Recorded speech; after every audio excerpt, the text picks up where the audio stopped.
জনিতাই হরে কৃষ্ণ। আমি কীর্তনীয় শম্পা গোস্বামী।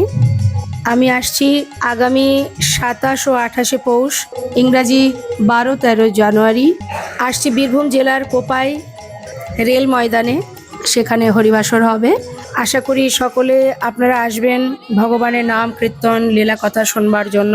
ধন্যবাদ জানাচ্ছি কোপাই গ্রামবাসীকে এবং সেই সঙ্গে ধন্যবাদ জানাচ্ছি আমার ভাইকে, আমার প্রিয় ভাই শুভদীপ। এমকি স্টুডিও ইন্ডিয়া ইউটিউব চ্যানেলের পক্ষ থেকে বীরভূম জেলায় কোপাই রেল ময়দানে হরিনাম সংকীর্তনের হরিবাসর হবে।